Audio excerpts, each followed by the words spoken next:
or not. Like some kind of monster.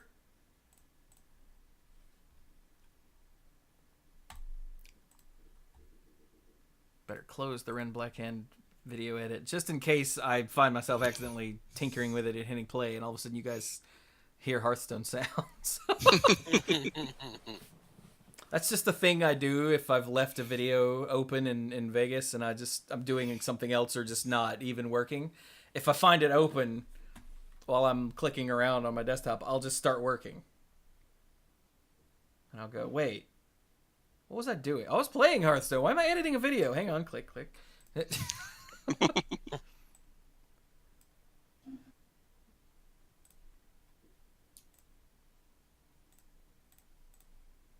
All right. Are we good? Yeah, I think we're good. How long has it been good? I think we are. About a minute. Let's burn up. Hey, Mike. Yes. Hey, Dirk. Hey. Hey, what was that? Wolfie subbed for 12 months. Thanks, buddy. I left out Brian. Hey, Brian. I was gonna say. Sorry, I got distracted by the sound effect that you don't hear. I appreciate, how subverting expectations is kind of like the thing right now, and like, oh, look at that. But it's like, it's like somebody's like, break me a break, give me a break me off a piece of that Burger King, and I'm like, what? What? Huh? Yes, I'm here. This is what I sound like. What's the name of this segment? Or I guess, never mind. Go ahead. I was going to update the sheet, but I'll do that once we get into the episode. So that way the people listening don't know what we're going to say until we say it. I mean, I think it's in the title of the stream or the description or the announcement. It was in something. I need to open the chat thingy. Look at that. I said to do like 15 minutes ago. Like, yeah, maybe at least. And we, yeah, Mike's not doing it. And I'm just like, yeah, Mike's such a loser. And then I'm like, oh, wait a minute. No, I'm the loser because, yeah. Lord. All right. Well, now that I'm sure that the recording has started, let's go.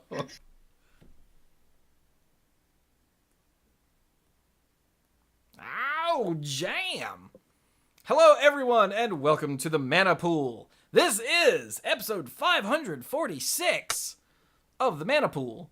I'm pretty sure. The website is currently down, so I can't go look.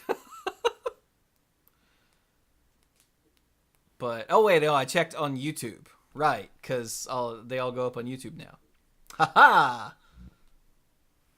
I know things.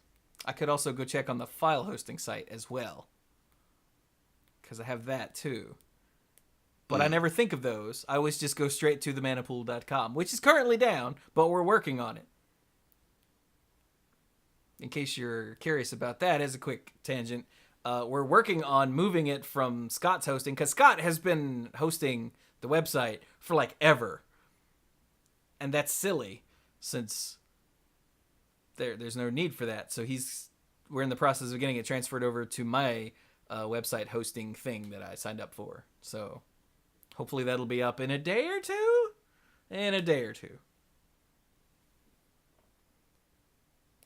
Yeah. But anyway, so I'm Chewy. Hi! I'm the lead dork, and I talk too much, oddly enough, even though that's Brian's job.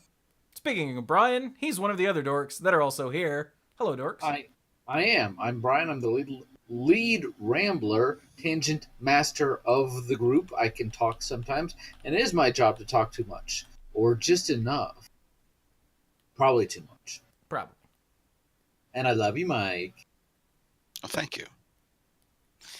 I'm Mike. I'm the rules guy and the game lore guy, and apparently I am very loved today, which is nice. Mwah.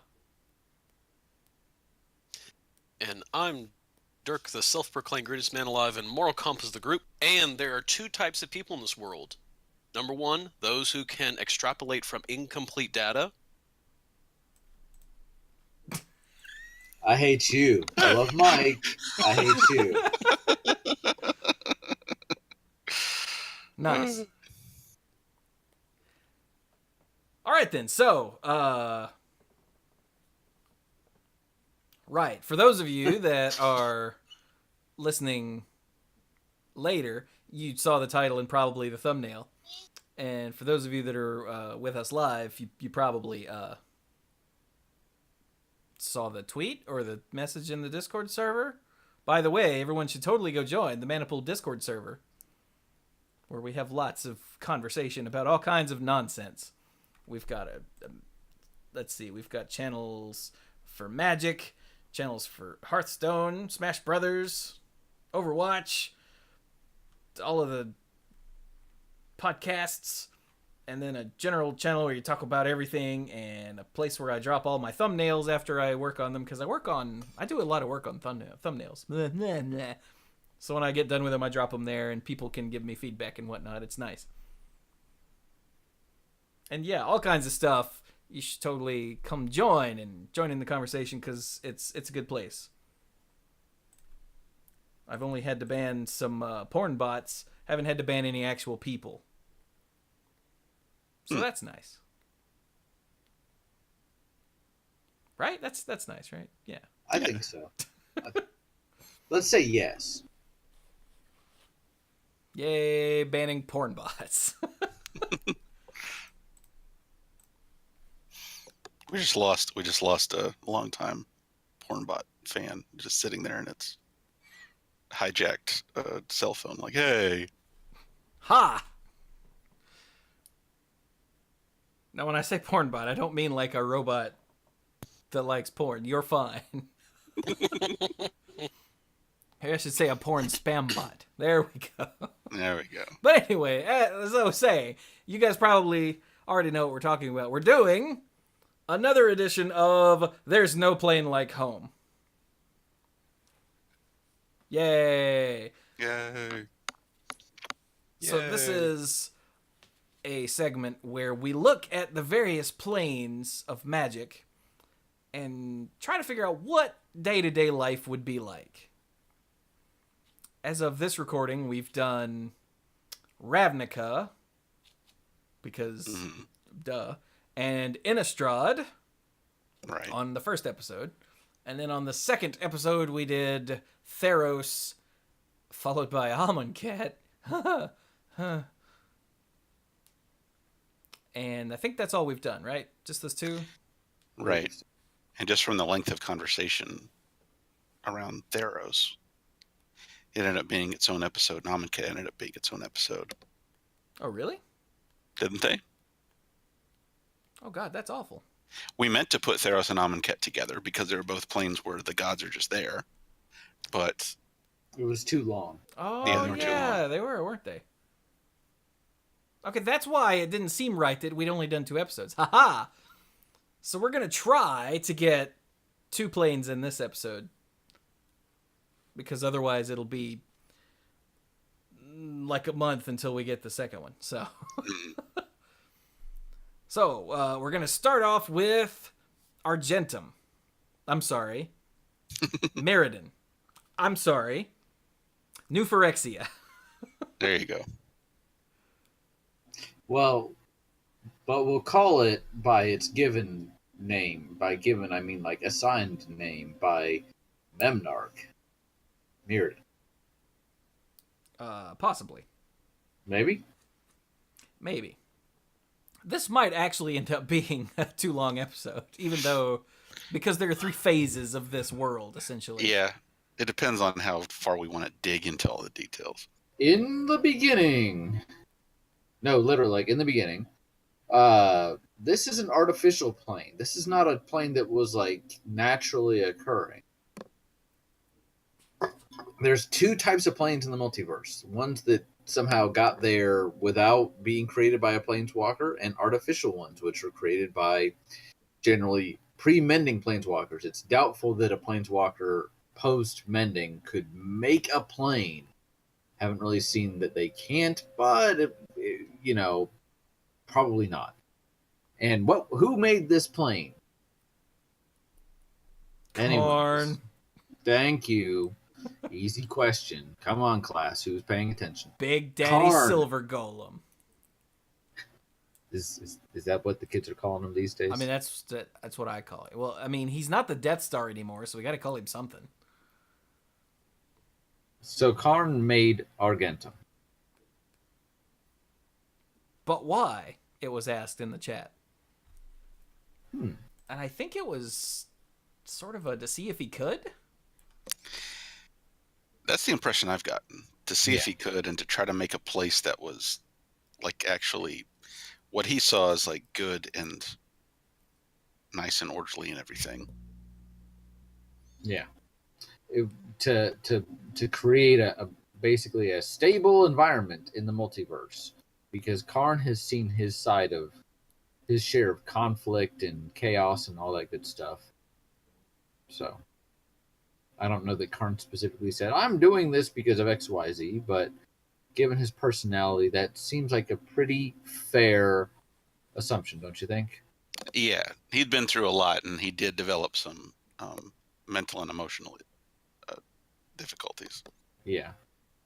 Fun fact, the original Karn was weighed down by literally hundreds of years of regret and, I don't want to say dissatisfaction, but seeing what happened to Urza and the people that were training under him and at the academy. So I believe, if I remember correctly, that Urza actually modified Karn's memory so that he couldn't remember more than like 100 years. Oh, you're right. That's right. Every now and then I get one right. That way, because you think about it from a practical standpoint, remembering pretty much everything that's ever happened is going to be a major drain and a pain in the butt. So he made in the aftermath of Onslaught Block, he goes and says, all right, you know what? I'm going to make me a plane. And he makes Argentum. And Argentum at the time was kind of like this, it's depicted as a paradise. We really only see it for like the first 5 or 10 pages of the original Mirrodin book. And we don't know a whole lot about it, except that it's not populated. I think that's one of the things about it, was that it was not populated, correct? Mm-hmm. Correct. And Karn said, great, I made a place. Now what should I do? Leave. Because the first thing he did after he made it was he actually left the plane. And he left Memnarch in charge of it and said, hey, you're the warden now. Go nuts. Again, I don't recall exactly the specifics, but I think it was basically, I'm going to go see the multiverse, do what you want with this place to a certain extent. Mm-hmm. And Mike, who was Memnarch? Memnarch was basically an animated sentient Mirari. Correct. The Mirari was a probe, essentially, that was sent to Dominaria to kind of keep an eye on things. Only problem was it kind of leaked power, like all over the place. Yeah, a lot of power, and that's part of what happened during the Onslaught Block. That's why everything got so big and crazy, and why you have those weird mutant everything, because all of the mana leaking from the Mirari started to overload the world, basically. Mm-hmm. Man, I hate it when that happens. So Karn kind of pulls it back a little bit and says, all right, I'm going to make you sentient now and turn you into a big mechanical spider-looking thing, because that makes sense. And, you know, you can watch over Argentum now for reasons. So... Cranberries asked in chat, was Mirrodin made with golems, like just mindless golems walking around? Maybe maybe there were some golems walking around. I don't remember the details. I seem to recall it was lifeless, and that what's his face, Memnarch took it upon himself to create life. Well, yeah, that's where And- the organic life came from the soul traps that Right. Memnarch used to pull in creatures from other planes. But why did Memnarch start doing that? Because he was bored and lonely. He was bored and lonely, And? and he was corrupted. By what? Oil, greedy oil companies. Yep. Exxon was all up in his grill. Oh yeah, BP Literally. kidnapped him and slapped him around. It was awful. Now, this is a thing that happened. He apparently, yeah. I mean, he got some oil on him. It corrupted him, and he said, "All right, I'm bored. I'm lonely. I'm gonna make myself some company." And he used the soul traps to start bringing. Okay, wait a minute. Sentient. Brian is getting way too ahead of himself here. It's Phyrexian oil Yeah, you forgot to say where it came from. that Oh, okay. Yeah, so Karn during- had tracked into his palace. Yeah, that was probably left over from that would have been left over from the big war that culminated in the apocalypse on Dominaria. Yeah, so he had something stuck on his shoe essentially, and that ended up warping poor Memnarch. Mhm. Yeah. Memnarch himself was not a terrible guy, but he just was influenced by forces beyond his control. Yeah. And, Happens to the and best it of us. wasn't, according to the Gamepedia page, it wasn't because he was bored and lonely. It's because he was jealous of Karn's ability to planeswalk. And he really wanted to be a planeswalker. Oh, that you're right. that comes up later. I have heard that before. I remember now. That comes. I feel like I'm going to disagree with Gamepedia here, because that comes up later. He decides he wants to be a planeswalker, and that influences some of his actions in terms of what he does with the soul traps and with Nissa, which we'll come back to in a minute. But originally, it seemed like it was for companionship or the reasons we've already stated. Once he figured out that maybe he could extract a spark, which Yawgmoth goes like, "Hey, I tried to do that for a long time." Okay, I think when you said Nissa, you meant Glissa. Let's not Oh, confuse characters like that. And Stark has a good point in chat. We're getting away from the point of the episode. a little bit, but it's I not mean, my fault. explaining where all this came from is the point of the episode, to set up why things are the way they are. Okay. Yes, and as far as the mix, you're right. I should try and say the right names for the characters. But there are some details that aren't going to matter as much. Yes, and it's not my fault they named Glissa and Nissa, and they're both elves and green and are literally one letter apart. But that is correct. So, anyway, so Memnarch's there, and for whatever reason he decides, he's like, maybe it's a god complex. Maybe it's what good is a ruler with no one to rule. But he uses soul traps to pull in creatures from around the multiverse. So what kind of creatures live on, and he also christens the plane Mirrodin. He says Argentum doesn't fit. This is Mirrodin. So we're kind of moving past Argentum into what I would consider Mirrodin. I was going to say old Mirrodin, but because it becomes new Phyrexia, we can just call it Mirrodin. So what kinds of creatures live on Mirrodin? Oh, God. All kinds of awesome stuff. Leonins. Leonin, correct. Loxodon, Loxodon, elves. Humans. goblins. Mm-hmm. Goblins. The first time we ever saw Vidalkin. Vidalkin. Right. Golems. Golems, dragons, Drakes. beasts. Yeah. What's the little? They're black creatures. They're the little horde. The Nim. The Nim. There you go. They're not horrors; they're zombies. Yeah. But yeah. I just couldn't remember what it was, No. but they're the really scary, creepy things. Well, there's they're at pretty least one creepy. vampire. yes. Yeah. Cranberries says trolls, and I hope he's talking about like actual trolls and not internet trolls. There are actual trolls. Yes. Okay. Yeah. Now, quick question: what happened? Hey, Dirk, you're a biology person type professor, teacher. What happens to an organism when it's subjected to an environment long enough? Does it simply stay the same? No. No. One of the things about that is things adapt and change to their environment. Ah, I think I heard about this somewhere. A Chuck said it to me. And Cranberry also says mirror, but we're getting to that now. First of all, the organic matter, the organic life forms on Mirrodin adapt.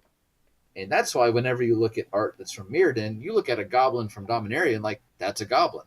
You look at a goblin from Mirrodin, maybe you've never seen one before, and you're like, what did that goblin do to itself? Because all of the organisms on Mirrodin, how do you describe the geography of Mirrodin in terms of like, or in terms of its geological makeup?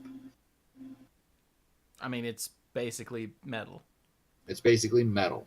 You still have mountains, you still have lakes, you have oceans of quicksilver, which is kind of cool, but you've got metal on everything. So Do not wear magnetic boots there. I mean, well, You could, and your legs are going to be super strong. well, or I know a thing about magnets. What if you had the reverse polarity? I mean, they might be not like- be ferrous metals. We don't know. I'm just kind of imagining like sliding along. You hover a good foot above the ground. So Who knows how those things work anyway? right, but so the biological life forms all have some form of metal on their body. You see it in hair and plating on like arms, and I guess as a way to make certain female images PG-13. Conveniently placed attachments and growths and whatnot. So which is helpful, like when say you've got metal covering your feet, if you want to go onto any of the planes in Mirrodin, because they have these things called razor fields, and it's just as painful as it sounds. Because think about when you're mowing the grass, but the grass is a razor. I'm going to hire somebody else to do that, but it's a problem. So Dirk did mention Leonin, I think, fairly early on. Yeah. And the Leonin tend to live out there, and I imagine they have ways around that. But so you've I got imagine they looked at the razor grass and said, "You know what? This would make a great pokey stick." Probably, Yeah. I'd imagine that they use it in some of their armor. From a flavor and mechanical standpoint, Mirrodin was also the first set with what mechanic that is now evergreen. Anybody for $500. The equipment Equipment. turning that razor wire into a pokey stick. There you go. Yay, pokey stick. Nice. So, from a flavor perspective as well as a mechanical one, they really pushed the image of weapons, equipment, things like that. So you have Memnarch kind of pulling all these creatures, and they establish as people do, civilizations and settlements.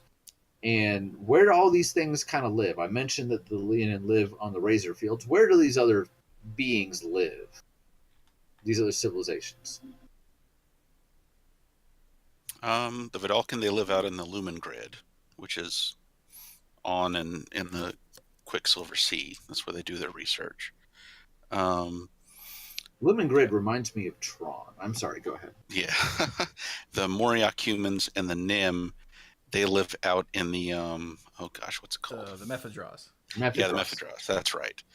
And it's kind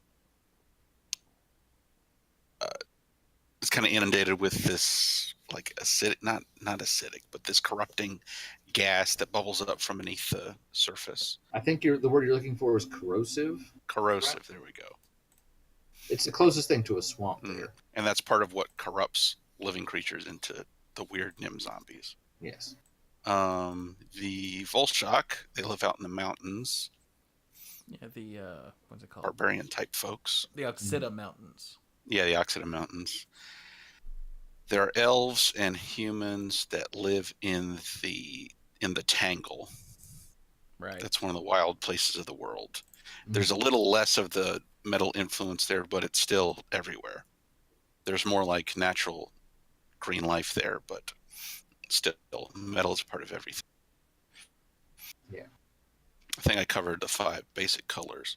Oh yeah, the Leon and the Loxodon and the Ariok humans, they live out in the Razorfield and the other plain-like areas. Yeah. Okay. Very good. And I think, as far as we knew in Mirrodin, most everyone lived on the surface. There were blink moths that would come up from beneath the surface. I think the slith came up from beneath the surface in response to the activity of the suns. Ah.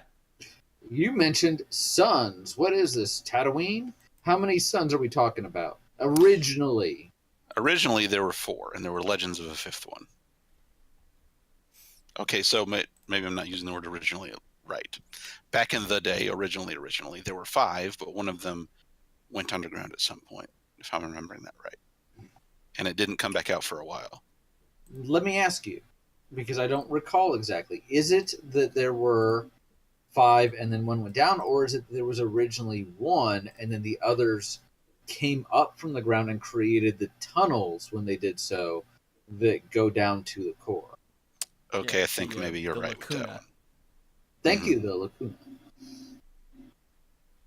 So, Right. But as of when the story begins, as of when we see the first book after the introduction, there are 4, and there's one that's white, one that's blue, one that's black, and one that's red. And anyone that has played Magic or seen the back of a Magic card goes, "Wait, there's probably going to be another one." Spoiler Because alert. Magic players hate unfinished cycles. Just It's ask Mark true. Rosewater. It's true.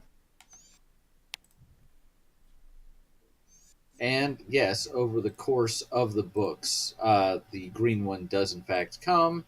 And spoiler alert for a book that's been out for what, like lots of years? I'm not trying to count how many, lots of years.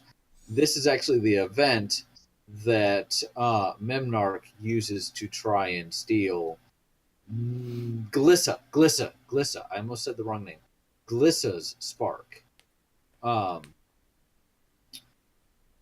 So, yeah. So, what's it like living on Mirrodin? On Mirrodin itself, it was kind of like any other fantasy world with a little bit of steampunk twist, just because of all the, even though several of the civilizations weren't high tech, the most you would see that is in the Vidalcan and the what is that called? The Vidalcan and the Nurok. That's where you would see the most like sophisticated tech. But other than that, it was just your standard fantasy world that was covered in metal. So kind of a lot like living on, a Ravnica or a Dominaria. Except like you don't have the influence of a guild-like structure that you do on Ravnica. Yeah, it was. Let's just ignore Ravnica. It was a lot like your generic fantasy world. Mm-hmm. Like here's that have the 5 colors of mana sections of the world. So you've got your forest over here. It's a forest made of metal, but it's still a forest. You've got your swamps over there. It's not really swamps exactly, but it's the analog for swamps. You've got mountains. You've got the plains. Mine the razor grass, and yeah, it's all the same thing, but with the twist of, oh my god, everything has metal, or is metal, or whatever. Yeah. Mm-hmm. And that's like there's really nothing terribly special about it once you get past the whole metal thing. No, not really. I mean, you have your nomads, you have your barbarians, you have your scientific and magical researchers, you have your zombies and rogues and druids and big monsters, and yeah. Yeah. Huh. You know, I don't know if that ever really occurred to me until we started this conversation.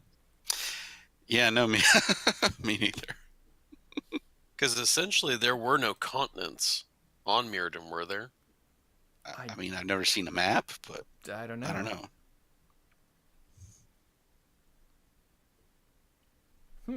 Was there any form of government? I don't believe that there was. I don't think there was. Not that I can tell. Memnarch watched everything from inside his perch in the Panopticon, but he didn't really govern or rule in that sense, in any sense like that. I suppose each government kind of took care of itself, so to speak, as far as each civilization kind of. Yeah, everybody was very self-ruled. It's not like there was Memnarch the king above all. They were like, hey, there's Memnarch over there. We don't talk to him. Yeah. Well, and because he's under the plane, and most people don't even realize that's a thing, you know. Yeah, I'm sure most people didn't even know Memnarch existed. Yeah. Yeah. If anything, he's probably more of like a shadowy figure, like spoken of in legend. Yeah, he's the thing that they blamed the mirror and the levelers and all of that on because it was his fault. Mm-hmm. Whether they knew it was him or not, they knew these had to come from somewhere. Yeah. What's a leveler? They're big, stupid things that exile your library that Memnarch made to go out and kill things.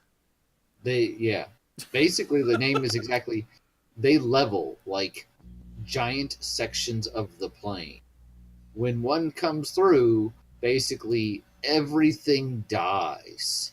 I believe that Glissa lost her family to a leveler attack. I'd have to do some research on that. I feel bad that I remember details, but not every detail. But it's kind of, what happens.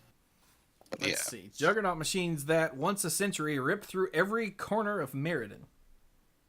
In one of such attacks, they killed Glissa's family. Yeah.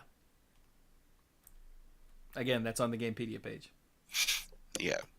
So Memnarch basically uses those to, scrub down the plane once every 100 years. I was never very good at SimCity. And one of the reasons I was bad at SimCity was I was very bad about when a building went unoccupied, I wouldn't get rid of it. I'd be like, oh, I just need to get more people here. Because I didn't think maybe if I get rid of it, someone will build something better on it, right? This is when Memnarch literally goes, okay, I need to encourage some growth, or this sector is not performing optimally, so we're just going to start over. It just so happens that a lot of times those areas are occupied, so everything on the plane is basically a statistic to him. So, yeah.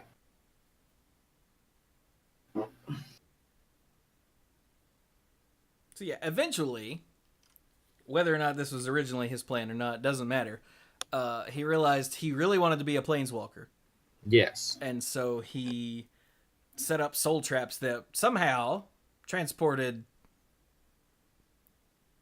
creatures and beings from other planes, which seems like it shouldn't be a thing that's possible, but whatever. Well, this was in the day before the mending, where you had Phyrexian portals, where you had the weather light. You had these things that would actually do this. Yeah, it was easier to get around. Okay. Nowadays, not just for planeswalkers, but also in general. That's a good point. Nowadays, it wouldn't work. In fact, I think in a recent article, Mark Rosewater even somebody said, like, what's up with the Phyrexian portals? Someone even said, one of the questions was maybe, where did this particular portal go? And he's like, Before, we don't know. Now, nowhere, because these just don't work anymore. The only thing we have that works is the planar gate that Tezzeret helped develop on Kaladesh, and that only works on inorganic material. Yeah. So, Gotcha. So yeah, but the reason he set up all these soul traps was to create a world where he could have. Well, the Gamepedia says it turned Mirrodin essentially into a giant terrarium, which makes sense. It's got its own ecosystem and whatnot, and if you get enough sentient beings showing up and having lives and creating more sentient beings, blah blah blah blah, then eventually, he figured, one of these days, one of them will be born with a planeswalker spark, and then I can take it, and I could be a planeswalker. solid plan, bro. It is, actually. And that idea might have gotten into his head from the Phyrexian oil corruption, because that was something that Yawgmoth was interested in back in the day, trying to figure out where the planeswalker spark came from and whether he could get one for himself. Yawgmoth was all about that. In fact, he didn't discover Phyrexia on his own. He was shown it by a planeswalker, and a good ways into the novel The Thrawn, he basically kidnaps her and tries to extract her spark. Yeah. And it proves to be more difficult than he had anticipated. So he never does quite get it. Although it probably led to the development of things like the Phyrexian Gate. So it wasn't a total wash. But you think about it, some of the greatest villains in literature are ones that are trying to make up for something. Are trying to achieve something that they couldn't do on their own. And Yawgmoth, despite all of his godlike powers, never became a true planeswalker. So, and Memnarch, in however long he was around, which certainly was not as long as Yawgmoth, actually came so much closer than Yawgmoth ever did. Memnarch was really foiled in the end by Glissa and a goblin, which has got to hurt. Because, goblins. Although, to be fair, this goblin was incredibly intelligent. Yeah, Slowbad was a badass. Yeah. I love the flavor text on his original card. I can probably almost do it from memory. It's something like, Glissa is saying, I once joked that Slowbad was exiled for being the smartest goblin. Now I understand why he never laughed, or something like that, because he literally is the smartest goblin. But at the end of the book series, everything's kind of coming down, and Memnarch is fighting Glissa, and he's trying to take her spark, but because both of them are eliminated in the conflict, the spark kind of goes to the nearest living thing, and it's Slowbad. And Karn comes, and he's like, hey, cool, Memnarch was actually keeping me from re-entering the plane. You have a choice. You can either become a planeswalker, and I can show you around the multiverse, or you can use your spark right now for what's behind door number 2 and bring Glissa back to life. And he's like, well, I like Glissa, so I don't need to be a planeswalker, so I'll bring her back to life. Little did he realize that, she would become a villain later, but the decision made sense at the time. So he was pretty selfless. Anyway, so that's kind of over the course of the novels. Mirrodin does change somewhat, especially driven by, toward the end, this all-out war, because Memnarch is trying to spark this feud between the races, and several political events happen, like the king of the Leonin, the Ka, gets exiled. What was the original Ka's name? Is that Roxa Golden Cub? You got it. He was the Ka, and he was actually exiled by his people, and he ended up helping Glissa try to get to Memnarch.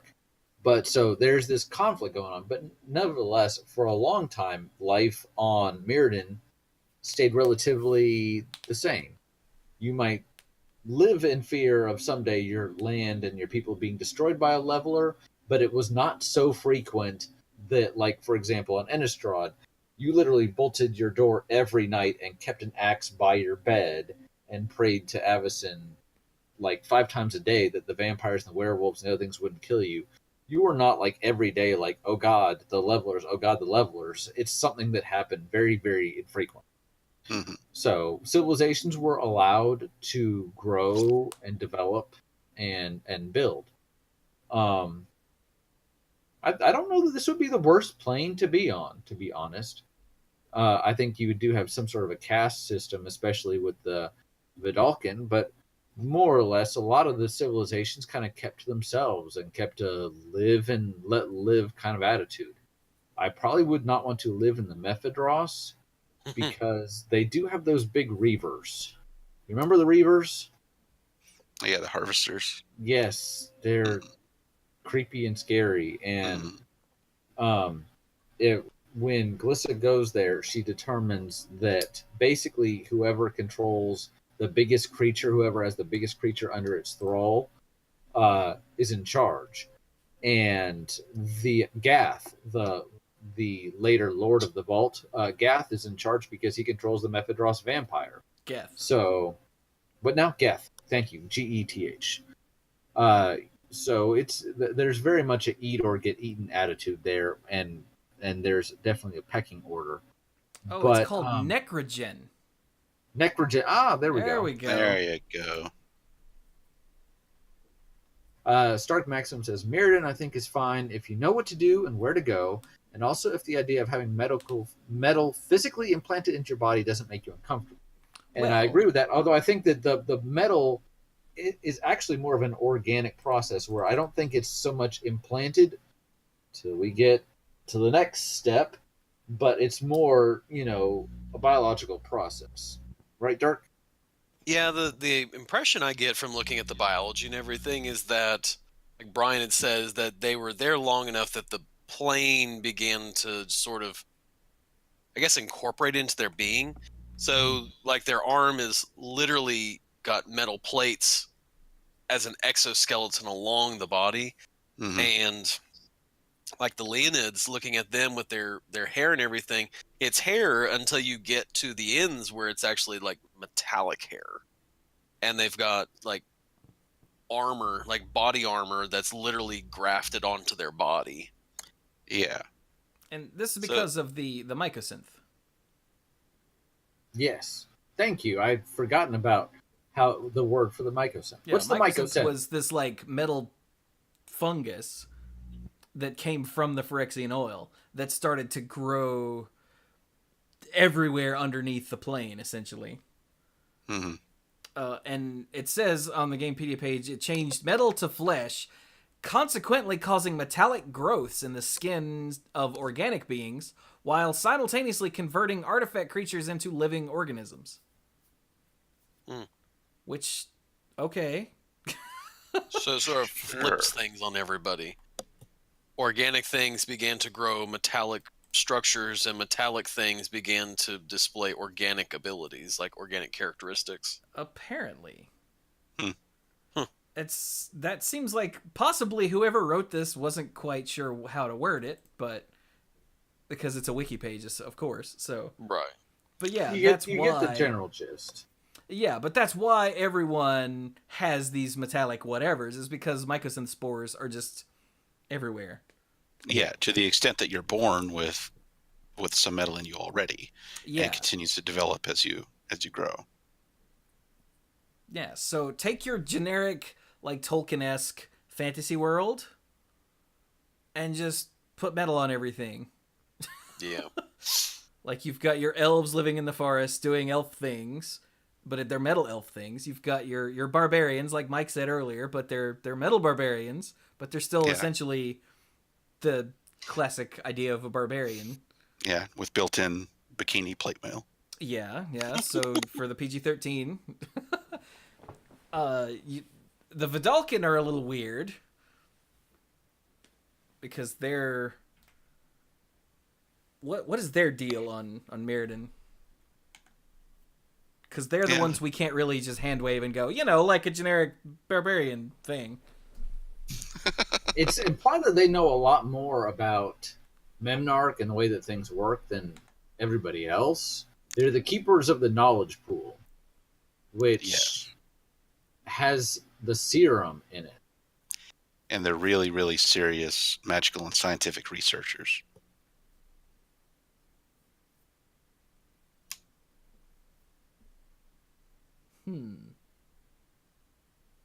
So it seems like they're more clued in than everybody else to what's going on. Oh, and the Nurok are the humans they brought in to do stuff. Mm-hmm. Oh, I didn't realize that. I thought the Nurok were their own thing. Nope. They work for the Videlkin. Well, damn. And you also had the Volshoks. Yeah, the Volshoks are... Wait, which one? They're the barbarians that I was just talking about, right? Yeah. Their case, it's not just that they grow metal and everything inside. They shape the metal so that they can fight. So you've got Volshoks that literally have like Barak, like from Mortal Kombat, level like size spikes growing out of their arms. God, well, that makes sense then, yeah. And that's also where, isn't the Volshok battle armor, isn't that the one that it gives you like a really big attack, but if you remove it, you have to sacrifice the creature, like The it kills grafted them. war gear. That's the one. Isn't that a Volshok thing? Yeah. Well, the Probably. Crafted War Gear has a Volshok on the art, so sure. Sounds like something they would do. Yeah, yeah. The,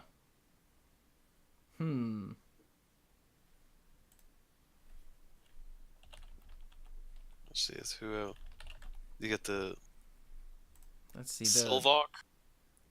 Yeah, which ones are the Silv? They're the humans that live in the woods, right? Yeah. So they're Druids and rangers and whatnot. Yeah, they're that sort of thing. Another generic fantasy thing. So anything that you might think about generic fantasy place to live, just to speed things along, it's like that except with more clanging sounds. Clang clang. The Tajnar or the Leonin, and they're a warrior tribe that lives in the plains of, cat people. There you go. Anything you think you know about warrior tribes that live in the plains? Yep, but with more clanking and meowing. I like that. Can that be the name of the episode? But with more clanking and meowing. Yeah, write that down. I'll write that down. Yeah, you. There we go. Is there anything that's like different than a generic fantasy world but with more clanking? Like, Well, what do we know about the Mirrodin core? It's kind of hollow, oh, yeah, and it's where the panopticon is, right? So Yeah, Mirrodin is built up in layers, kind of like Phyrexia. I can't remember whether Karn constructed it that way on purpose, because Phyrexia was like that, or just because it made the most sense to him to do it that way. But it does have a core, and that's where that's like Brian said, the mycosynthas proliferated underground. That's also where the ink moths, the blink moths live. That's where the suns originally emerged from. Down in the core. Yeah. Are the towers something that was always there, or were they something that were built or emerged? Wait, which towers? The 5 towers. You know, the one that corresponds to each one of the planes? Oh, the Or artifacts. each one of the colors? I don't Yeah, the think artifact those have tower. any sort of significance, do they? I don't know they do. I think they're just I thought buildings. Yeah. I thought that they were set up by some of the ancient trolls who used to live on the plane. There aren't many of them left. Nope. Remember, this is where we got the phrase troll shroud from, because we had troll aesthetic.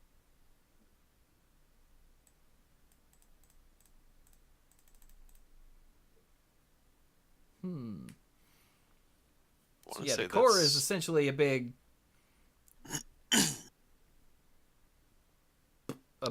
empty spot with a big shiny, essentially sun in the middle. Yeah. And giant stalks of mycosynth growing up everywhere, and that's pretty much it at this point. Mm-hmm. And the only way to get there is through the 4 or later 5 lacunae, which the lacuna is the hole formed when one of the suns emerged. I have this insane urge to start singing Lacuna Matata. I've got the band Lacuna Coil in my head, so same thing. And the lacunae are depicted on the beacons. Yes, red sun's beacon, black sun's, and there's in when we return to Mirrodin. I think Brian got 2 different cycles confused, but it's just the zeniths. Yeah, sorry. And is Karn asleep during this? He's kind of he's wandered off to do other stuff. It depends. Yeah, and he's gone for a long time. I think it says in the novel that when he comes back, he's to greet Slowbad. He's like, "Yeah, Memnarch made it so I couldn't really come back. So I appreciate you guys getting rid of him." So yeah, Memnarch got more and more paranoid about Karn coming back and screwing up all of his fun. Yeah, and, that is definitely a thing. And blocked him off from being able to enter. It doesn't say how. No. But there's some. He did something to keep Karn out. Yeah, it says, though Karn wished to intervene, Memnarch blocked him from his own world, thinking in his madness that Karn was already there. Huh. Memnarch does not come across as super stable. Part of that might be because of the fact that he was basically converted from one form and one function to another. Part of that is almost certainly due to the influence of the Phyrexian oil. But he's not all with it. Yeah, he got addicted to the freaking the Blinkmoth serum because it made him lucid. Yeah. So he was able to, maintain his sanity and keep doing stuff. But after a while, even that quote unquote sanity, you might. There's that the movie that was later made into a TV show, which was actually really good, Limitless, with Bradley Cooper, where you take the drug and it makes your brain work at this incredibly high level and you can see everything. But as soon as you start to come down off of it, you're like, it will literally kill you. So even after a while, submerging yourself in this stuff after a while is not good for you. And again, he's been through a lot of trauma. So,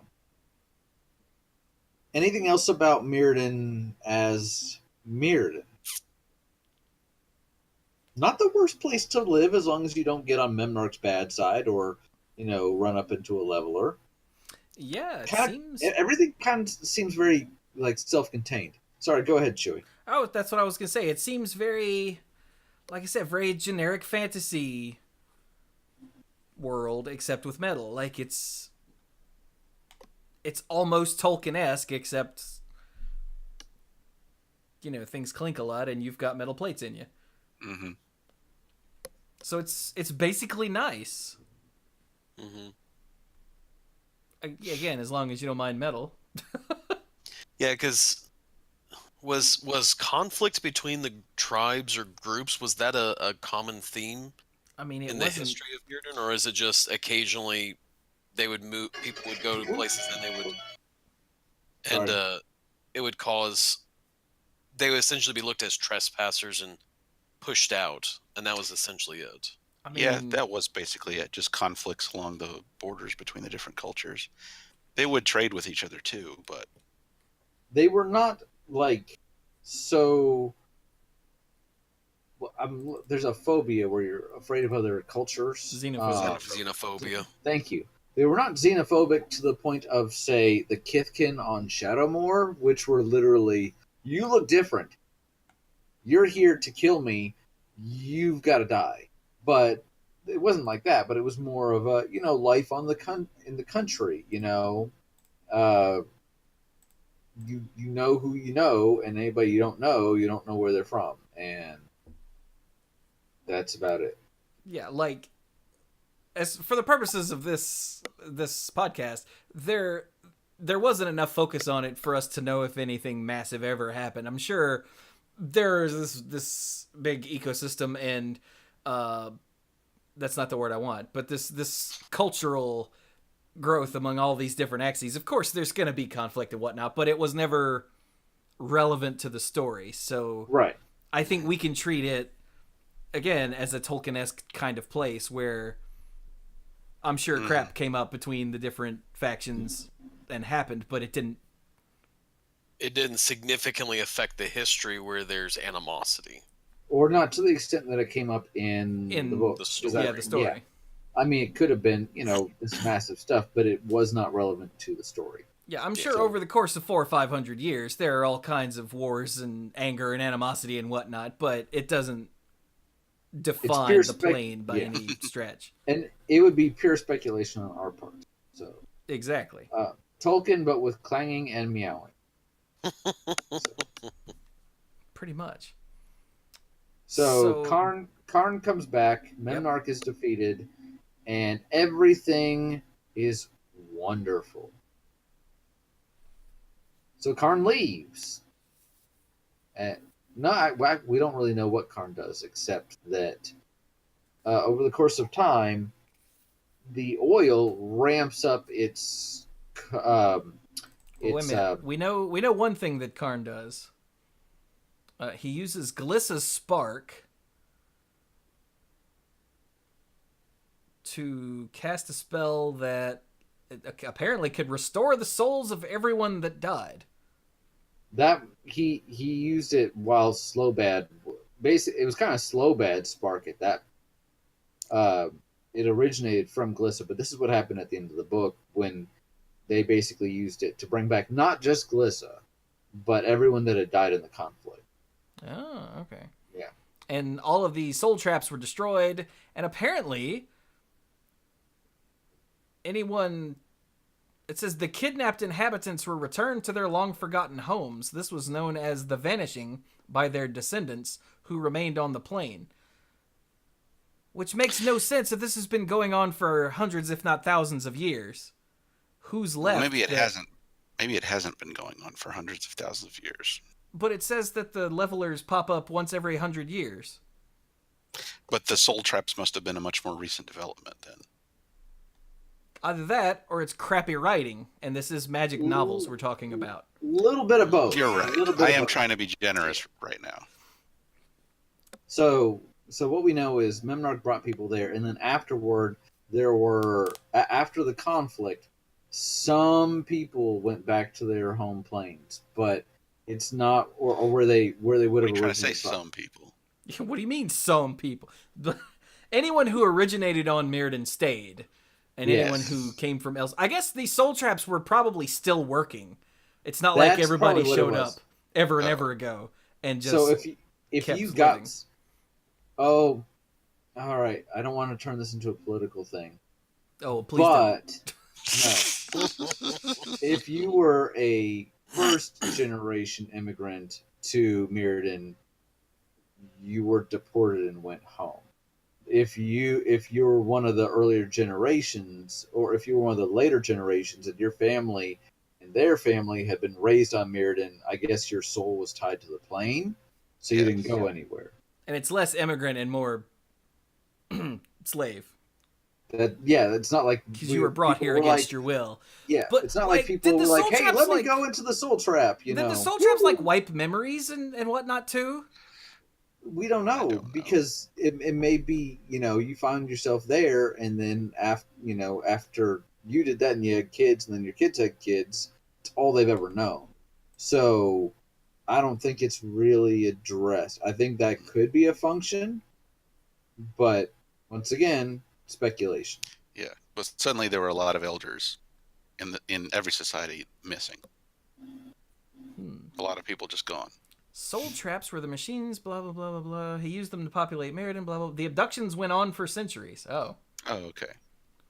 The end of the Fifth Dawn novel implies that the escapees were returned to their old lives on their home plane fairly intact without their metallic body parts. It is implied that they picked up where they left off, perhaps without even remembering the events that befell them on Mirrodin. Wow, that's some hand-wavy nonsense, isn't it? That's incredibly hand-wavy because let's say Chewie is taken to Mirrodin, and then 50 years later, he just pops up, and to him, it's tomorrow, and to us, we're like, dude, it's been 50 years. I don't I'm think like, we that recording works. next week or what? You're like, Dirk's dead. I'm like, when did Dirk die? 30 years ago. What? Leighton killed him. It was an epic battle for the ages. I'm sorry. Too dark? Too dark. I'm not dead. Oh, this also says that remnants of the soul traps are studied by the Phyrexians of the Progress Engine, the Jin Gataxia's folks, who hope to reverse their effect to spread Phyresis across other planes. Oh, God. Oh, man. Okay, we'll get to that in a minute. That's... Oh. Okay. All right, well. so yeah, the oil was here. And it's interesting because the oil's been there since the beginning because it was brought there Yes. by Karn. But I guess since he decided to stay on Mirrodin, it ramped up its development. Because by the time we get back for... Or it could have Scars just of reached a Mirrodin. critical mass in the environment. Yeah. It's started to take over. And this is where things get a bit murky because we see a lot of this development over the course of this block to go from, as the novels put it, about 30% Phyrexian, 70% Mirren, the original, I guess, the original races and creatures of Mirrodin, to about 50-50, to overwhelmingly in favor of the Phyrexians in New Phyrexia. So we actually see over the course of this block the plane change. So it's kind of interesting to talk about the plane now in terms of it didn't stay static even as far as we knew it. So we can talk about it a little bit where it was at the beginning of the block and then maybe where it is now currently, but it does shift. So talking about what life on the plane is like, it actually changed a lot over the course of that. So what it says here is, unbeknownst to most Mirrans, Phyrexia was rebuilding itself, using their world as its host substrate.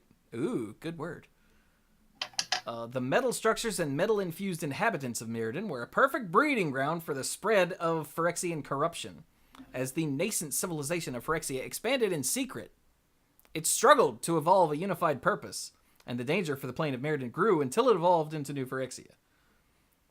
So apparently this actually was, there actually was some manner of Phyrexian civilization somewhere underneath Mirrodin during growing the whole time that this whole thing that we've talked about thus far was going on. Yeah, seems reasonable. Yeah. And then after all of that happened, like Mike said, they must have hit some sort of critical mass and were like, right, we're taking over. This is our joint now. Yeah. Interestingly enough, getting out of the flavor perspective and more into the mechanics perspective,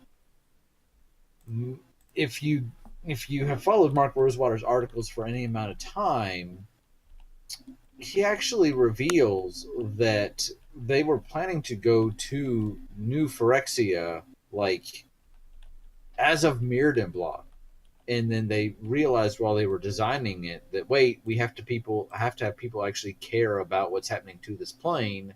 Hence, Mirrodin block was all about setting it up, and then Scars of Mirrodin was the conflict for changing it into New Phyrexia. The New Phyrexia, since the beginning, since Mirrodin was even a concept, Yeah, because the original plan was to reveal at some point in the New Phyrexia story, oh my God, this is actually Mirrodin. yeah. But then they realized they were telling the story backwards, and they needed to tell it in a way that made sense. Yeah. Huh. I don't think I knew that. Which actually ended up being a bit divisive in the community because you gave us this nice creative world and then kind of smashed it a little bit in this. And not at this point it's a done deal, but it really did feel a little like, here's this nice thing you really love. Now it's all dark and twisted and evil. I don't know how many people, like how big a percentage of the community at large loved Mirrodin. Probably not huge. Because Mirrodin was one of the dark times during Magic's history. Well, no, that was for design problems, but it had fun cards and cool settings and stuff in it. And it's true, but that whole thing is still linked in lots of people's heads.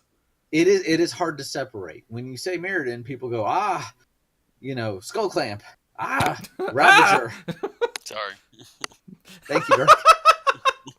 Real quick, I put a link in the Discord. I found Mark Rosewater, not this Monday, but last Monday, did his Where article, where he's done a series on who, what, when, where, why, and you could tweet questions that start with where at him. And about halfway down, there's two questions that I wanted to point out. One was the Planar Portal question. It was actually asked by Tolkien Community College. I wonder who that could be. And it said, where does the Planar Portal in Baron Singer's castle lead to? And the answer is the current answer is nowhere. But then I thought was a really weird question and an even weirder answer. Liber Chaos asks, where do Phyrexian originally come from? And I'm like, Phyrexia, because Yawgmoth coined the phrase. He literally named the plane, and it was his process of modifying people. And Mark Rosewater's response is, like the slivers, it's not yet a known world. And I'm like, this is not what the lore has told us so far. The one thing we do know is they've showed up on various worlds. The original Phyrexia, Dominaria, Mirrodin, Elspeth's homeworld, blah, blah, blah, blah, blah. They managed to make it to Mirrodin through an unaware infected Karn. There's a decent chance we'll one day visit their home world. And I'm like, that is not what we've been told for Mike, am I missing something here? I mean, that's what he said. I read that article and I was very confused. Yeah, okay, I'm glad it wasn't just me. Chat, anybody else read that? I felt like it was established in the novel The Thrawn. It was literally named The Thrawn, that the planeswalker took Yawgmoth to this plane and said, here, toy around with this plane. He's like, thanks.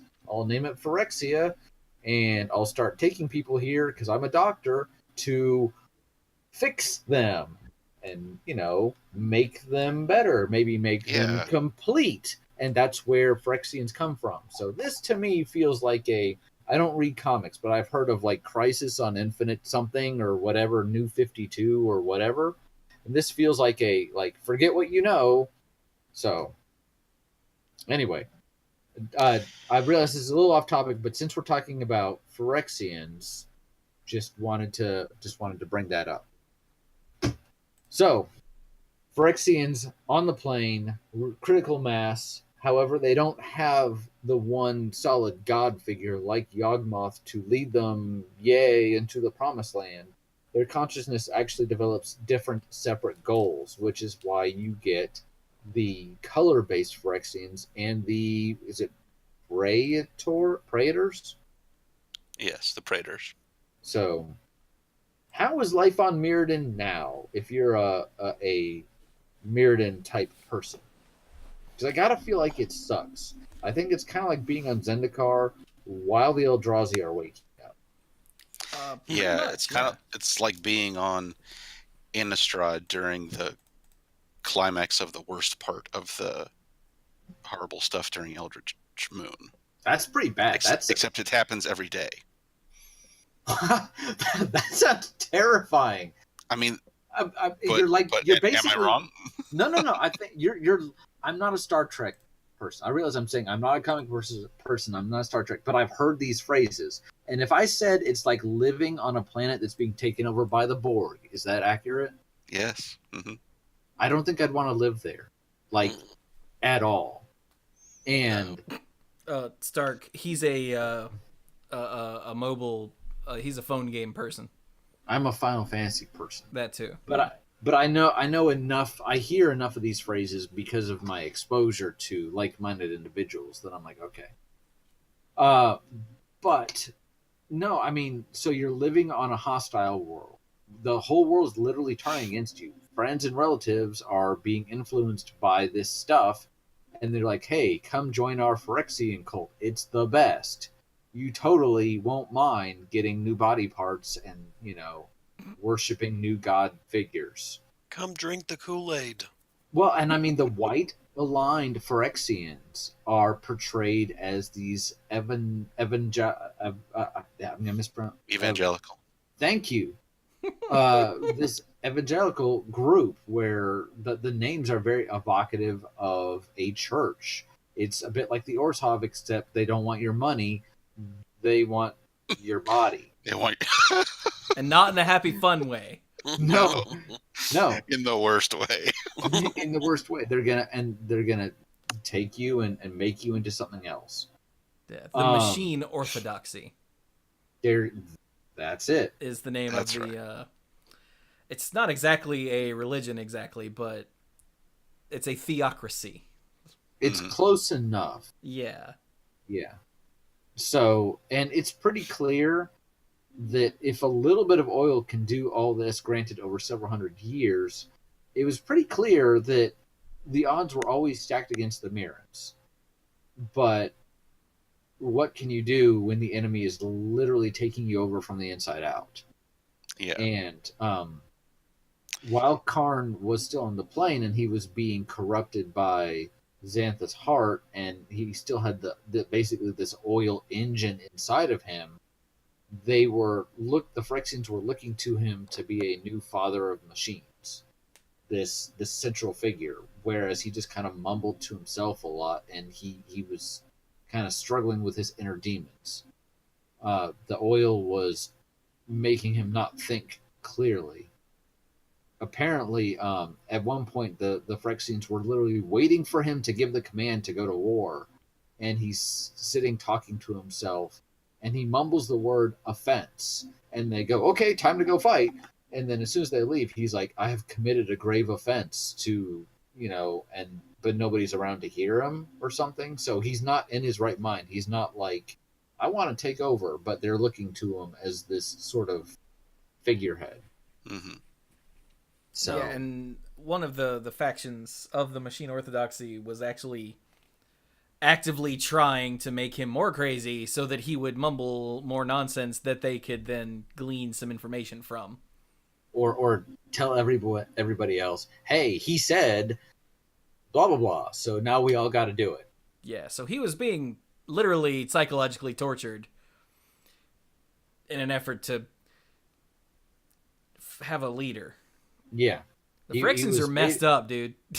He was a puppet, albeit an extremely powerful one, because as soon as he finally wakes up, thanks to Venser's sacrifice, he nukes all the Phyrexians in the chamber and is like, I'm going to take care of this.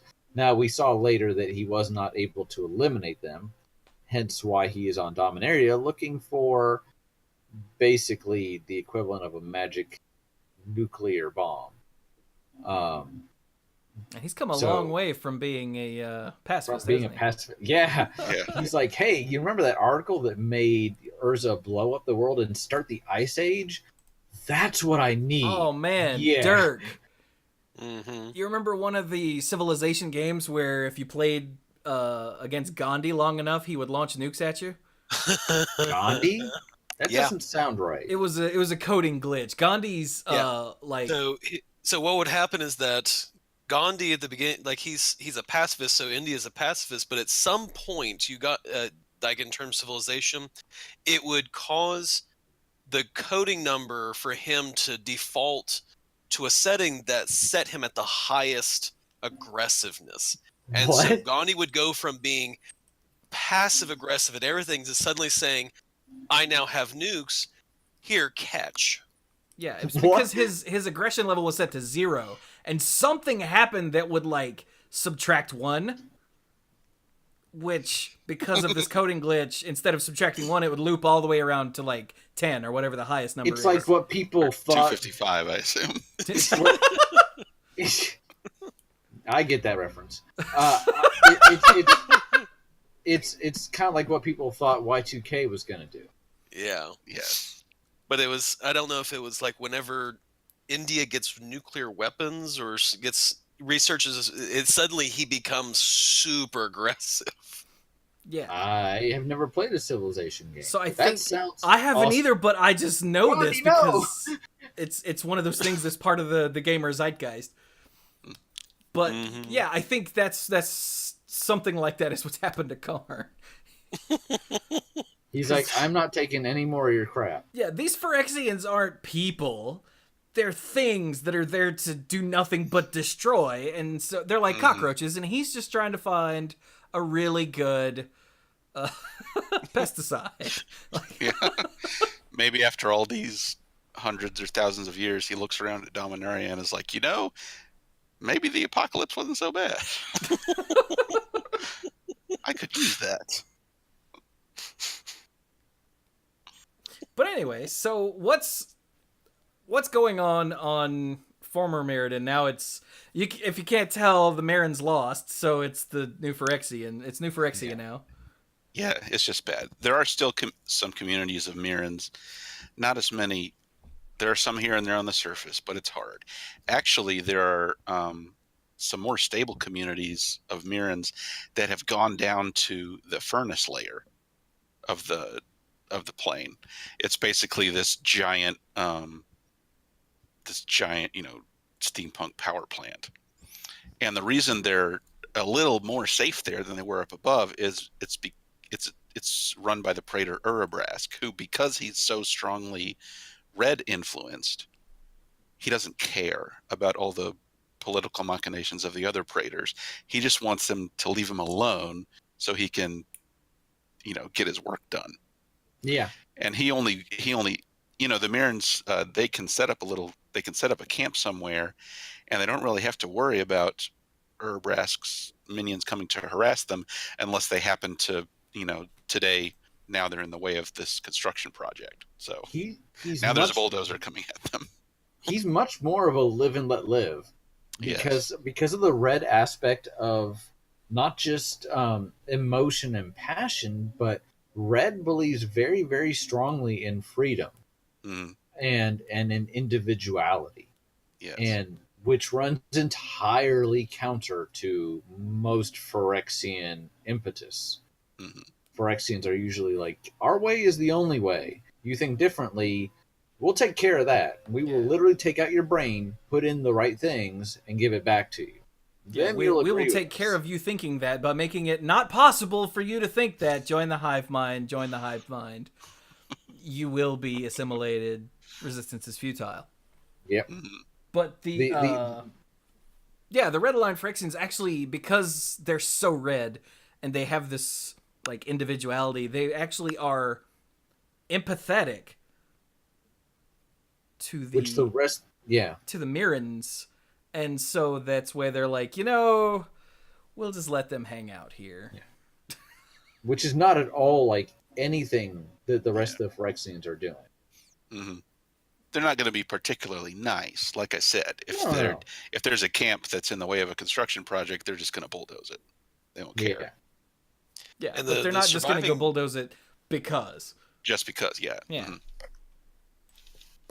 Isn't the surviving communities also ones that, instead of it being only Leonins or, things of that sort, they're actually a mixed community at this point? Oh, yeah, it's anyone who, from the surface, who could get down there in one piece. Mm-hmm. Yeah.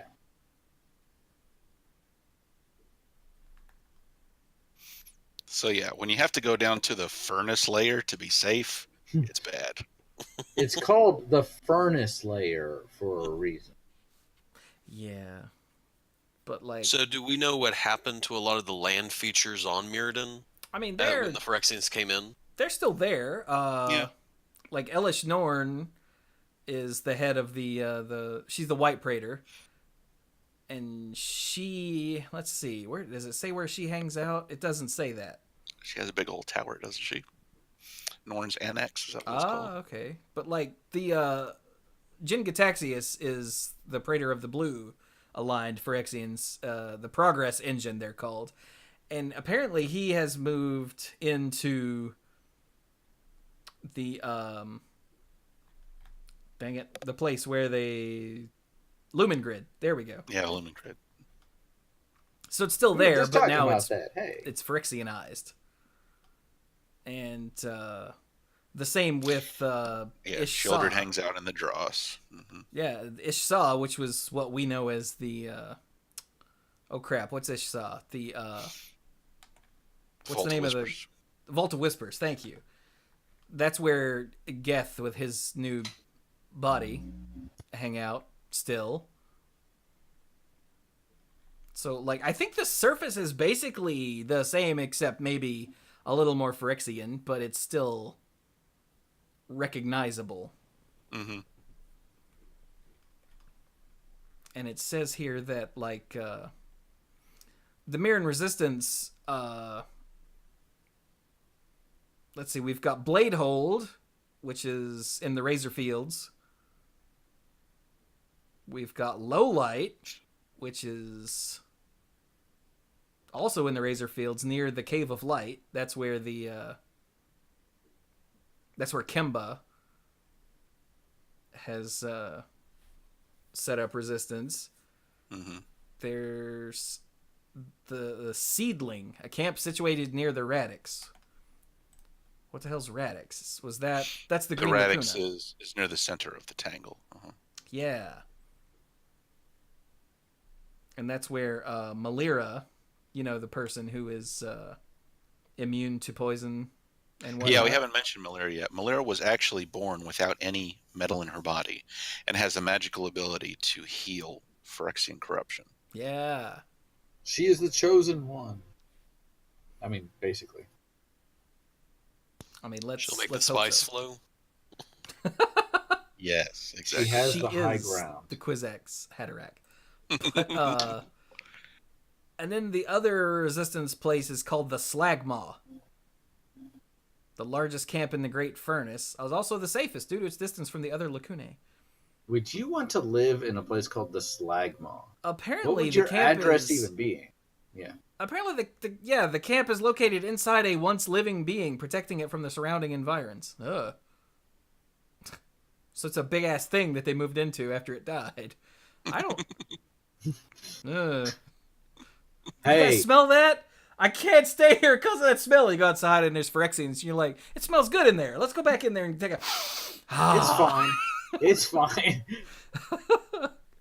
I just want to take 1 second here and mention, the word Phyrexian is a problem because reading the book, the original Mirrodin book's not that bad.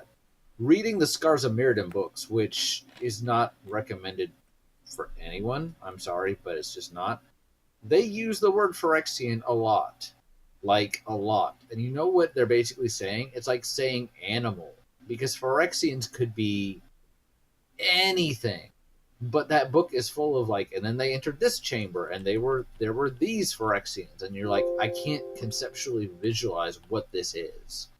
But those novels had problems, so... Yeah, Quest for Karn especially was... Were there more than one novel for... I think that was it. Because I just remember the Quest for Karn and it was god-awful. I think that was the only one. Oh, good. I remember And one reviewer called it the quest to finish this book. It was such a slog. This is the thing. Anytime we bring up the bad magic novels, the Quest for Karn is the bottom of the barrel for me. Yeah. Like, I don't remember who wrote it, and I don't want to talk trash about the author, but I will talk trash about Wizards for not getting a better author, or better editors, or better anything, because it was god-awful. It was pretty bad. Like, the writing was so... Like, I could probably write better, and that's not a good sign.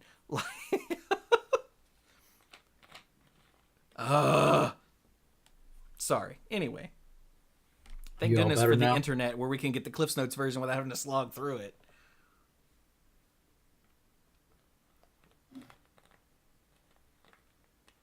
So, hi. Hi. Hi. So,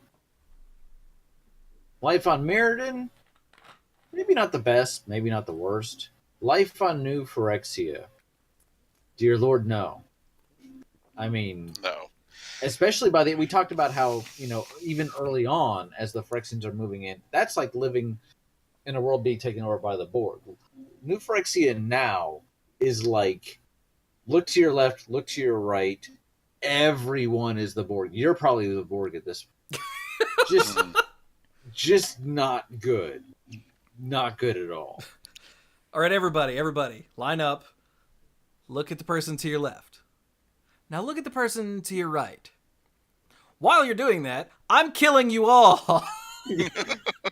No, while you're doing that, the person to your left is stealing your bones. Yeah, I mean, it's not even just killing. You're still alive. You're just not you anymore, which for some people would be even worse. I think that's worse, yeah.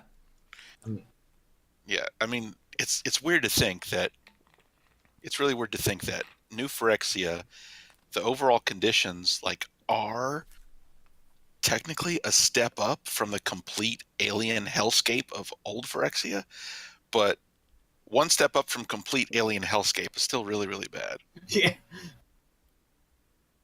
yeah. Bars set really in a really weird place here.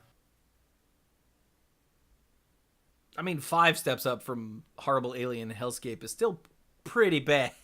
Yeah.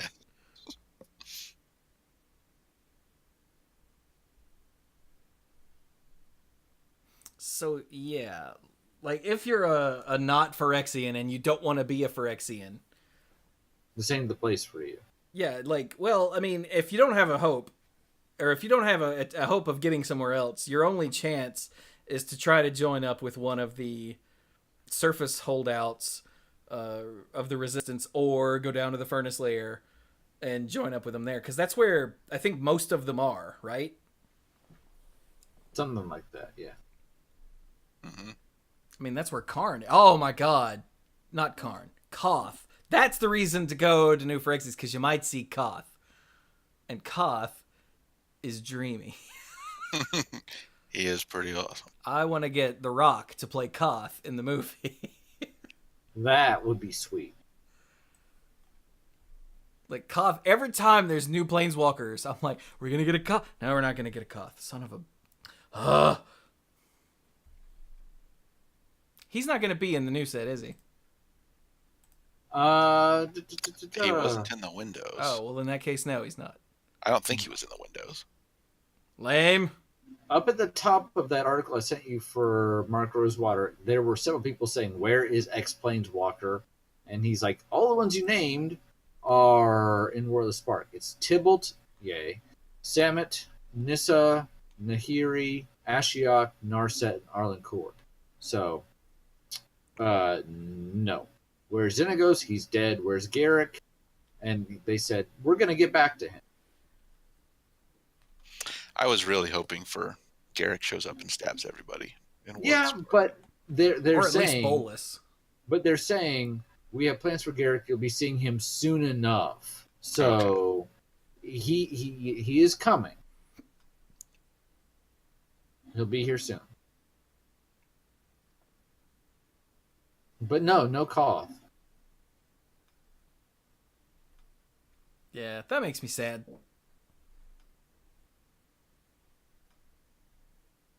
You know, because Koth is awesome. Yeah. Mm-hmm. I too hope we get a new Koth. Without having to go back to freaking New Phyrexia again. But, yeah, so Koth is a draw to go to New Phyrexia, but not to stay there. No. It's like one of those places what you hear, like, X place is a nice place to stay, but I wouldn't want to live there. That's this place in a nutshell. Except not. It's not a nice place to visit. It's visit or to live there, yeah. Sorry, just going off of... But you might get to see Koth, in which case, it's worth it. Woo! But so what's a real world example of what it's like to be a Mirren holdout? Well, not a real world example, but like Minas Tirith in during Return of the King during the siege. That's what it's like all the time. Well, and not to get too depressing, but I mean, there are parts of the real world, especially in the Middle East, where conflict is a daily thing. It's not like, well, it happens sometimes. It's a, this is a real chance of being a very difficult place to try to live a normal life. Yeah. Yeah, I like the reference to Minas Tirith. Like, or think of living in England during the Blitz. There we go. You could just up and die at any minute, and there's nothing you can do about it except not die exactly. But you're in constant fear of things you can't stop coming to get you. Yeah. Like Mike said earlier, like living in Innistrad during the worst parts of Eldritch. What was it called? Eldritch Moon. There we go. That's the one. I've blocked that entire set because freaking stupid Emrakul. But so yeah, maybe don't go there. Yeah, I don't know very much about Game of Thrones, but I know that there's this constant back and forth for the people who are up on the wall, trying to stave off the White Walkers. I haven't seen a whole lot of the TV show, but I've actually read the books at this point. So, yeah, well, and part of the problem with that is most civilized people don't believe that the White Walkers are a thing. It'd be like someone these days going up and actually trying to make a case that an army of army of Yetis was going to come. There we go. and like take over the world. Most people would be like, no. And that's the problem that the Night's Watch runs into, is it's not super credible. So I was not aware of that. That's interesting. Yeah. Now, great, the mighty Sasquatch army. They have, I believe, the TV show has gotten past where the books were. So maybe by this point, people are like, "Yeah, okay, there is an army coming to kill us all." But at least as far as where the books left off, and there's been 4 or 5 books. Man, it was you guys really make me happy. I thought I was one of the few people left who hasn't watched Game of Thrones and didn't wanna. But look, there's at least 2 others right there. Dirk? I haven't caught up since, I think I stopped around season 4. Oh, see, Dirk doesn't Mostly count. because he's watched some of them. Yeah, I've watched it a bunch. It's interesting. There's 3 of us. There are dozens of us. Dozens of us. It's got lots of breastises. That's what I hear, yeah. Mm-hmm. Interesting. But then so does the internet, so whatever. As per our pre-show discussion. So there you go. If you want to hear about that pre-show discussion, become a lifeguard on patreon.com/themanapool. So guys, I don't think we're going to get to this other plane that we wanted to compare and contrast. I realized that about 20 minutes ago, which is why I didn't bother to rush us. Well, I mean, Mirrodin is really 2 planes set in one because of its history, so this kind of counts anyway. That is true. So what's the goal? The Mirren Resistance is trying desperately to not die, but that's not it. Like, they also want to get rid of the Phyrexian influence, which they want to take the plane back if they can. So but how in the blue hell do you do that? I don't know if that's what Karn is trying to figure out. Yeah, that's what Karn and Karn's effort may well end up nuking everybody and everything in the process. And to prevent the Phyrexians from spreading, is that what has to happen? I mean, not to sound callous, but I wouldn't put it past him. If he was trying to dig up the Golgothian Silex, then I wouldn't put it past him. But I don't know that this. I don't want to sound all doom and gloom. I don't know if this is a battle that can be won, at least on this plane. According to the Gamepedia page here, It says Malira appears to be the key to achieving the goal since she can cure the Phyrexian whatever. Mm-hmm. I wonder how long until we go back and all of this comes to a head with Karn and Koth and Malira and all of this, and they come up with some sort of thing. But anyway, not too much longer. It says the Resistance managed to locate Karn and blah blah blah blah blah. Karn soon left his creation behind in order to seek infestations of Phyrexia on other planes he had visited. Oh. I guess he's gone to see if he'd screwed up anywhere else since he totally screwed up Argentum. Mm-hmm. But that makes sense. It says the Resistance hoped to use the power vacuum that had been created after Karn left Mirrodin to plunge Phyrexia into civil war, which is sort of working because the 5 Praetors are essentially fighting each other constantly. Oh yeah. But you're stupid. Because each one of them wants to be the boss. Yeah. The problem is it looks like Elish Norn is winning. Because she has apparently run through Sheoldred's forces and Urabrask's forces. Like it says utterly defeated on both of those by Elish Norn's forces. So, That's not a good sign. Yeah. But how much of this is canonical? If you mean canonical, I don't know. Yes. They all have little thingies here that notations that link to pages on the Magic website. So I'm guessing all of it. Okay. Like here is something in Magic Story from September 2013.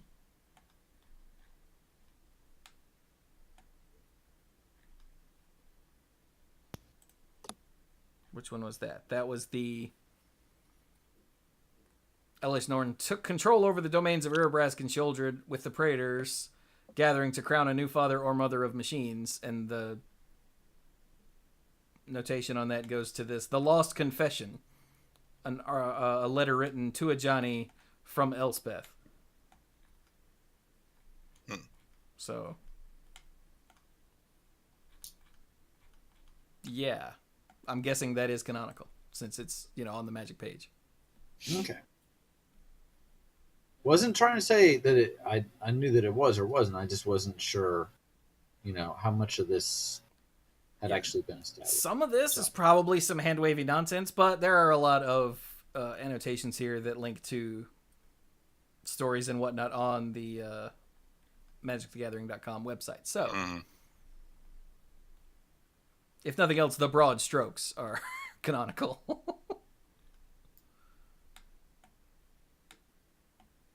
So do we... Okay, real quick. Do we want to live on Mirrodin?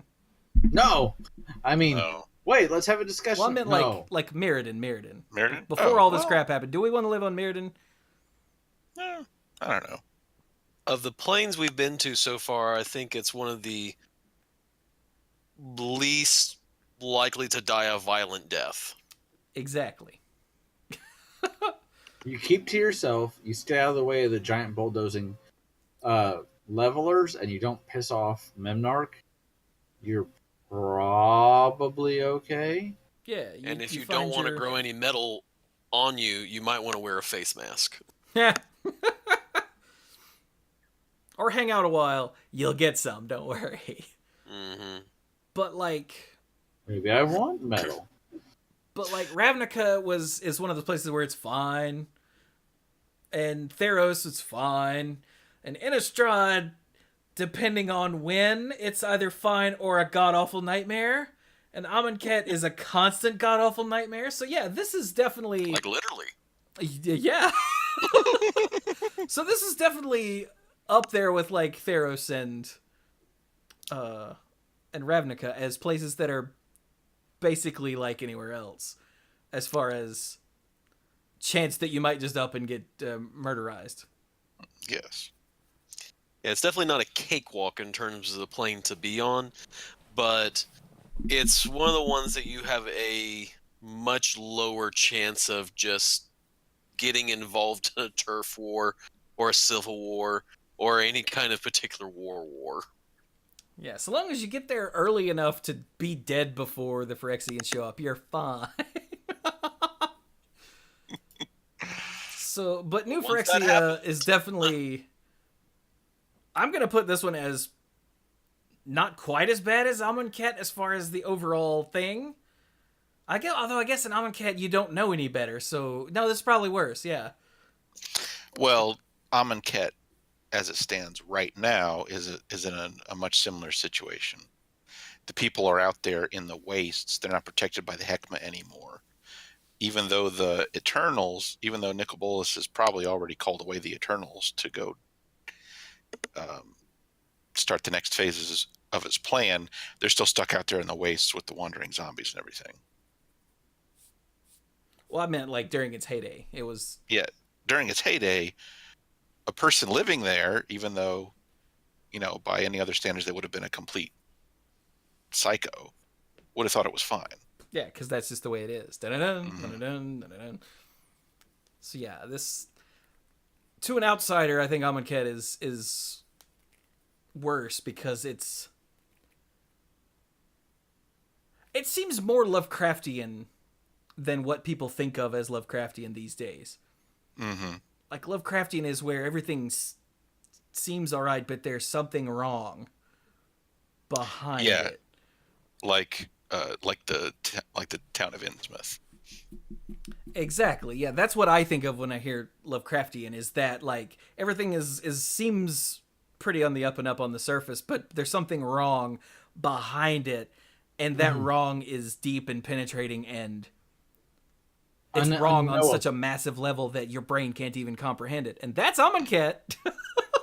I was watching a video fairly recently that was talking about why Lovecraft does not always carry over very well to other forms of media, especially movies. And part of it is because a big part of Lovecraft, while I will not claim to be the scholar that other people are like Mike, seems to be the horror of the unknown.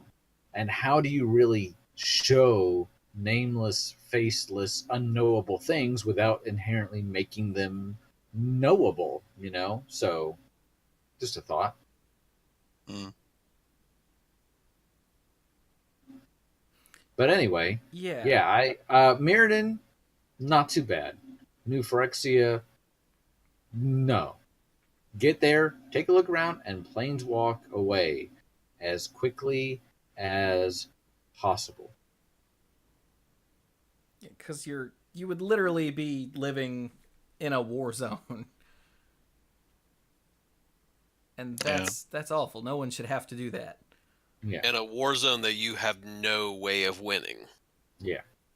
Pretty much. And if there was a way of winning, it's probably going to involve nuclear weapons. Yeah, it's not like they're just some freedom fighters trying to take down an oppressive regime. No. This is people with sticks trying to take on the Borg, all right? So Karn really is Gandhi about to go nuts on people. They might be sharp sticks, thank you, Razorgrass, but they're still sticks. What did you call Pokey sticks? All right. Well, have we done a good job on Argentum and Mirrodin and New Phyrexia? I think so. Mm-hmm.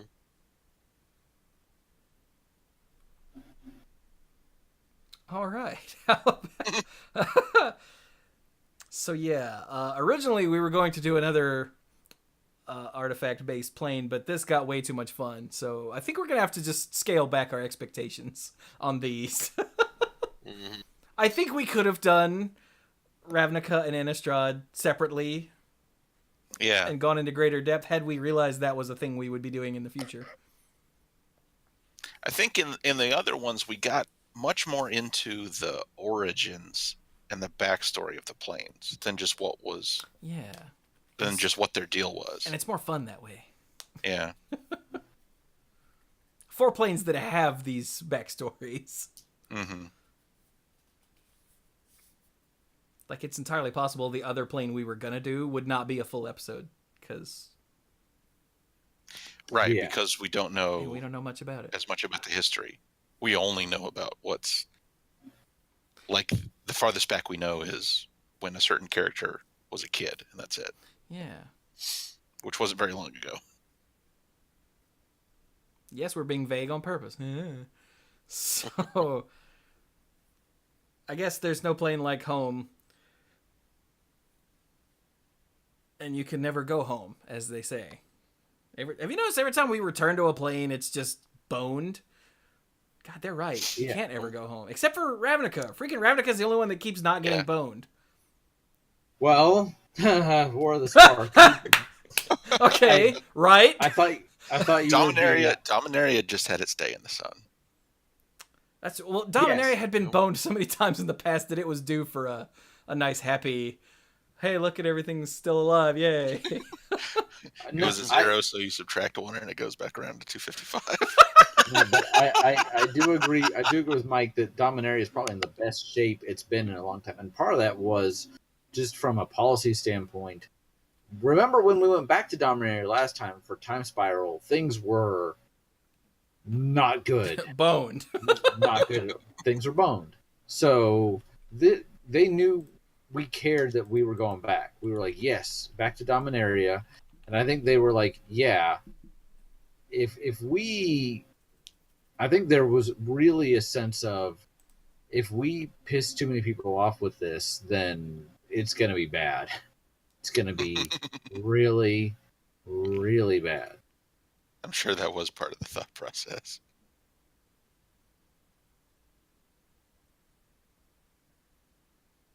Nice.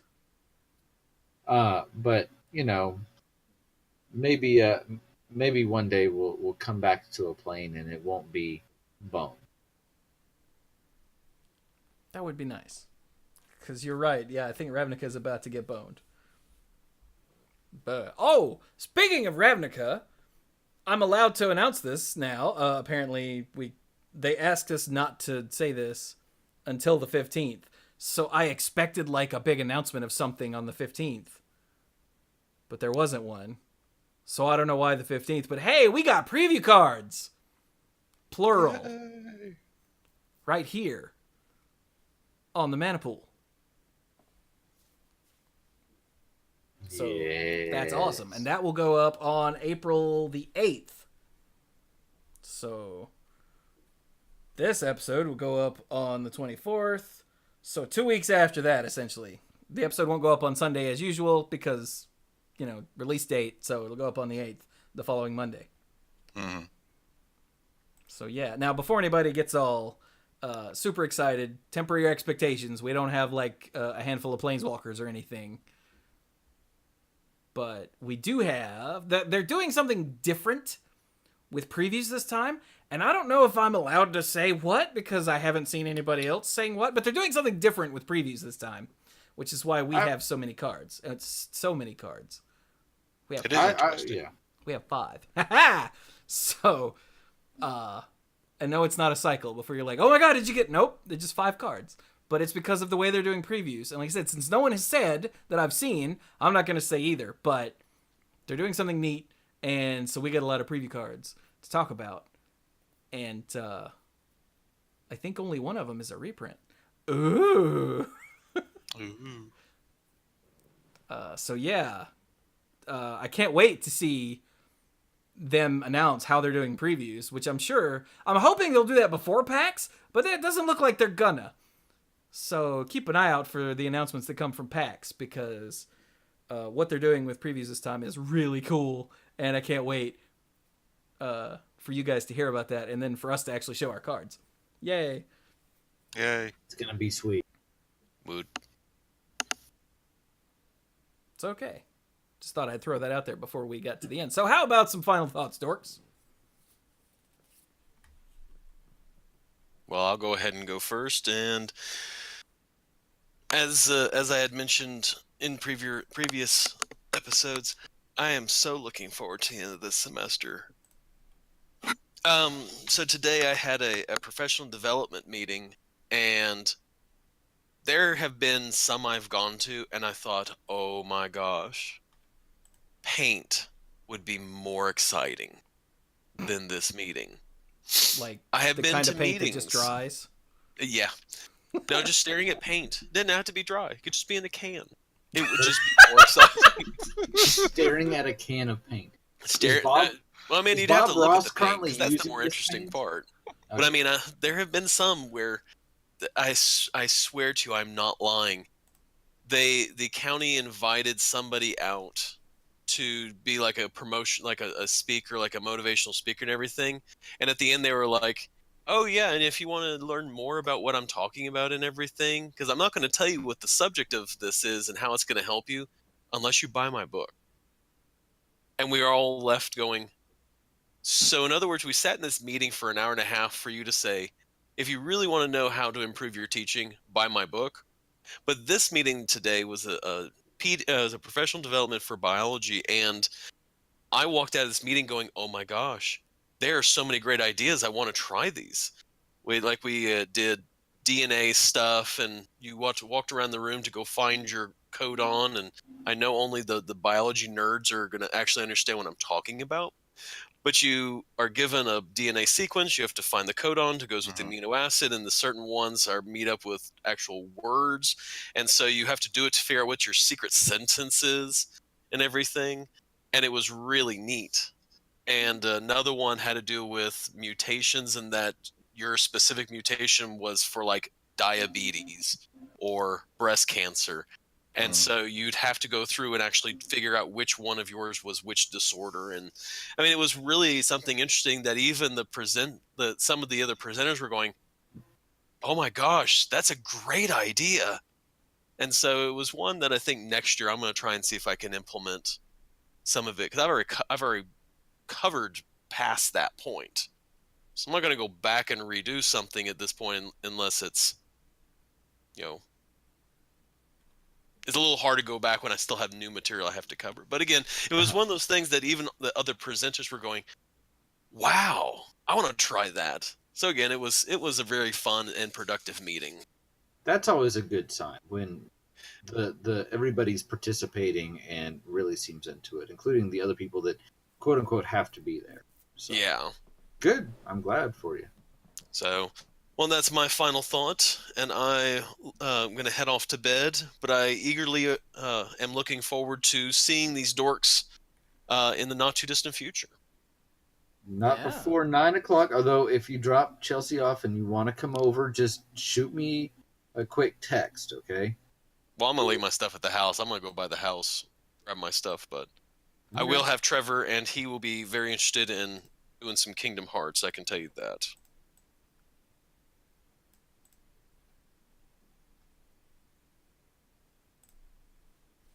But dead air. Hmm. Okay. So Cool. just give you a heads up. He's not gonna like spoil anything for me, is he? Because I'd hate to kill your kid. Oh no, he didn't want to play Kingdom Hearts 3. He's still on the first one. Oh, okay. But Yeah, I told him he wasn't going to get to play the game or anything like that until he's actually beaten the first game, which, spoiler alerts, is not going to be anytime soon. And he actually has not seen me beat the third one. ah. So he doesn't know much about what the ending of the third one is. Okay. That's good. So, all right. Well, I will bid you all adieu. Nice, Eric. Night. Brian? Well, for my final thought, I too am looking forward to seeing everybody. And Sam would love to play a game with everybody. Mike was trying a game with her last time he came over, and she's still thinking about things. I need to like make sure she keeps moving, but she gets the core concepts. I was gonna try and play a little more with her going up to this weekend, and we've been busy with schoolwork and other actually important things. So we'll see. She's also got soccer practice right in the middle of the like at 11 o'clock. So I don't really want her to start anything before she goes because it won't be over. But maybe something in the afternoon. So, but yeah, looking forward to it. Had a decent day at work today. It was one of these days I was telling these guys that every now and then when I'm looking at my court dockets, I'm like, that's not going to be a fun day. And I looked at today and I'm like, this is going to be a rough day. And it went better than expected. much better than expected. I can't say any more. I mean, it's all public record, but it's just I don't really need to go into that. But it was not a total train wreck on fire that I was expecting. So we'll see how next week goes. But again, that's after this weekend, and I enjoy having the guys over because I like having something to look forward to. Does that make sense? I like having something, whether it's a pre-release or having you guys over or a trip where I'm just like, okay, I know that somewhere light at the end of the tunnel, I'm going to be doing this one thing. And it's not that I hate my life. It's not that I feel like I'm in a bad place. I'm very grateful for what I have, but it's a good way to. I feel like when I don't have something like that, or at least not in the relative like month or 2 months, I get a little. I feel a little bogged down. So it's nice to have something to look forward to, and then also looking forward to our exclusive previews for Roar of the Spark, which Chewy has told me he has, but I have not seen, and I look forward to seeing those soon. Yeah, that's pretty much it. And while I do love you guys a lot, I have had kind of a headache all night, and I'm doing all right. But I think I'm going to go ahead and sign off, try and get a good night's rest, and so I can go into work tomorrow. And then I'm hoping to work a little bit on decks tomorrow afternoon to have some stuff ready for Saturday. So, Yeah. everyone, thank you all for listening, and keep listening to these two. Night, guys. Night, B. All right. All right, you. All right. So, Oh, I'm not quite gone yet. Everyone should see Captain Marvel because it's awesome. Yes, it is. Yes. And if you don't like it, and you feel like you don't like the pacing or whatever, that's fine. Maybe there are better movies out there. But, that's all I'm going to say about that. Chewy liked it. He saw it with me, right? What? No. You didn't? Well, then who was that? Yeah, that was me. Okay, good, because I was about to think you had a doppelganger. And I, gave him a movie ticket. That would have been... Anyway, go see it. It's awesome. All right, now I'm really going. Okay, bye. That was bizarre. okay. So maybe that's a movie I'll see at some point within the next 5 or 6 years. Maybe. Maybe. I'm also very, very much looking forward to the in-person get-together. We've had to put it off multiple times for so long, and it's about time that it's finally coming around. So that's good. Yeah. I haven't done much with new decks. I did build a Brawl deck of my own a while ago. I haven't played it in a game against a person yet, but we'll see how good it is. It might not even be any good in a multiplayer game. But oh well, we'll see. I don't know whether I'll bring that Heroes of Dominaria or whatever it is thing that I found on Amazon that I'd completely forgotten about. I think they announced it and they wanted to release it alongside Dominaria, but then the release date got delayed. But then, like they usually do on the main website, they don't actually talk about it again when it does release. They only announce it. Yeah, It's I like noticed that. Yeah, it's that one I told you about it before. It looks like it was, and I really should have researched it before I put money down for it. It basically looks like Baby's First Catan, set in the Magic world. I don't know if I'll bring that with me for us to mess with. I think I'll be better off just bringing cards. Fair enough. Oh, I should probably bring the Rivals of Ixalan stuff, because that's actually good. Like actually worthwhile to just add to a game. That is true, yeah. Yeah, maybe I'll just bring the tiles. I don't think it makes any sense bringing the decks.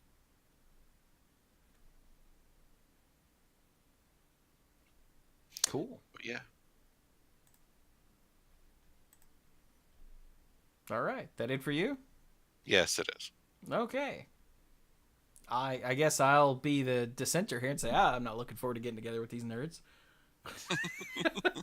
I don't even like these guys.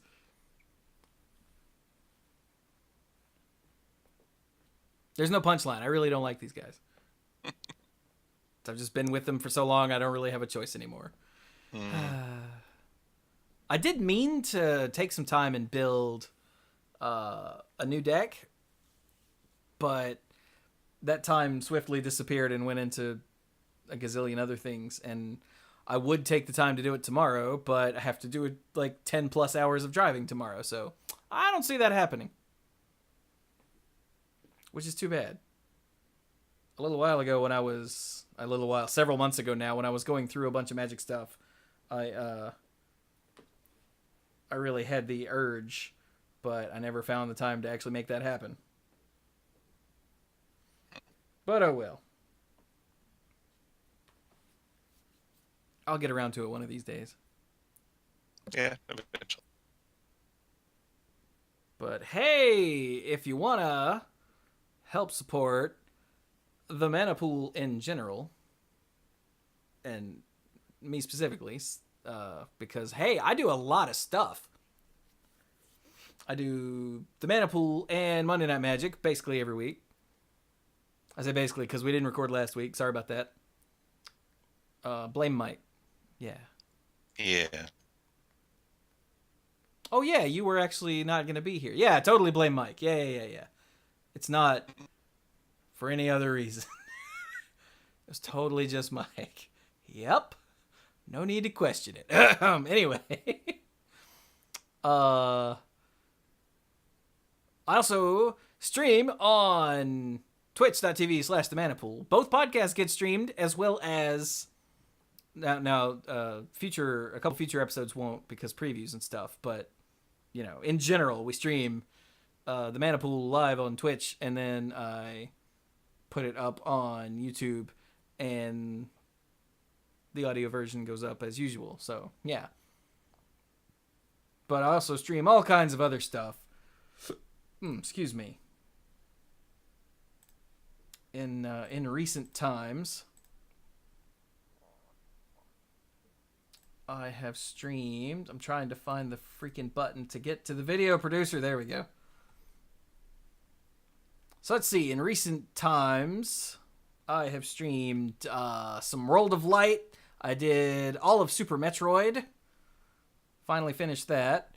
I did more of Reigns, an adorable little decision-making game, and Happy Room, an adorable little torture simulator. Oh yeah, Happy Room. I forgot about that. It's changed a fair amount since I made those YouTube videos so long ago. Wow. What else? Oh, and I've streamed lots more Hearthstone. Like I recently got a Golden Priest, which is that the first video that went up today? The video that went up today, I think it is. Yeah. So that was a two-parter because why not? And then I played some games with. I did a Rumble run that was actually pretty interesting. So that'll be going up soon. That's the next thing after the I start the Heroic Black Rock Mountain videos. But anyway, I stream lots of stuff, damn it, is my whole point here. And I also put up one YouTube video a day minimum on youtube.com/themanapool, where recently it has been, get to the right page, it has been, let's see, what's gone up recently. We've got Hand of Fate, and Super Smash Bros. Ultimate, and Hearthstone. Yeah, that's the stuff that's going up in the last little while. Oh, and the Nerf report for Hearthstone. Mike and I talked about all of the changes in the Year of the Dragon announcement, all of the stuff going to the Hall of Fame and whatnot, and discussed all of that and logicked through why they're doing that and what it could possibly mean and blah, blah, blah, blah. Yay. So like I said, that's all what's going up right now. In the near future, we've got... That wasn't what went up today. What the hell went up today? I'm so confused. Oh well. Maybe it was. I thought it was, and this hasn't been refreshed. I don't know! Everything is awful. But anyway, in the near future, I've got some an old heroic Blackrock Mountain video that I recorded a very long time ago, but it was 3 hours long, so it's taken me a very long time to actually get to it. Because that's a lot. And it went actually really quickly, amazingly enough, to do the first draft, or the first run-through. So, hey! I've also got more Plague Inc. to go up soon. And lots more of Super Smash Bros. World of Light. Yeah. Just lots of stuff going up. It's going to be great. I was totally climbing the wrong side of the mountain. I really hate that Ren Black Hen fight. 3 hours, everybody. 3 hours to figure out how to win and then do it. Anyway. So yeah, that's it. YouTube.com/TheManaPool. All kinds of good stuff going on over there. Now, if you want, like I said, to help support what I do with all of this ridiculous amount of stuff, then you can go to patreon.com/TheManaPool and become a lifeguard,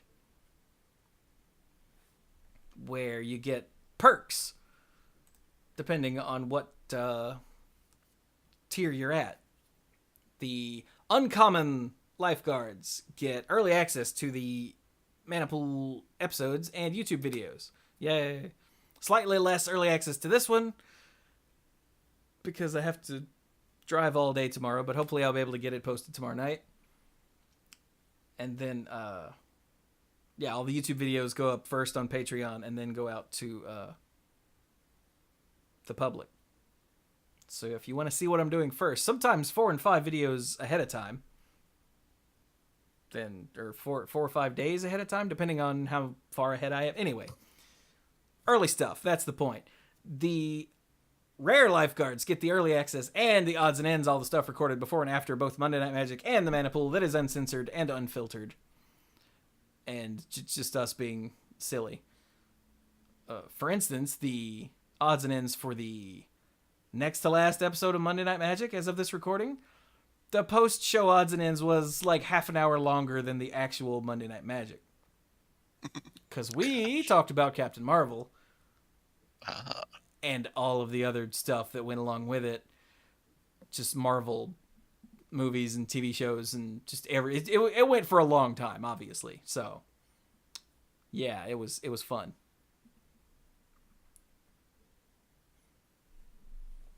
But then the Mythic Lifeguards get the early access stuff, the odds and ends, and the sponsorship shout out on both podcasts and on all the end screens that go up on each YouTube video.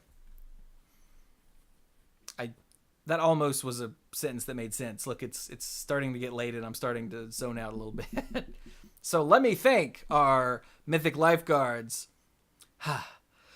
Kim Ho, Andrew Hunt, Al, Paul David, Lance Delicious, Tim U, Hellas Haru, Connor Kennedy, John Morris, Alex Gonzalez, Jeff Spencer, Stuart Slaw, PJ McMullen, Sophia Brattain, Casey, Fayen Says, Danny Liao, Jason Doan, Cody Buckowing, Jake Jansons, Jason Kaus, Brian DeLucci, Stark Maximum, Keith Moody, John Parker, Violet Moon, Aleph Cat, Dan Holm, Bartle, Mike Millerburn, and the Beast Father, Aaron Goodwine. Whew. So with that, we will be done with this episode of the Manapool number 546. Thank you all so very much for listening, and go play some Magic.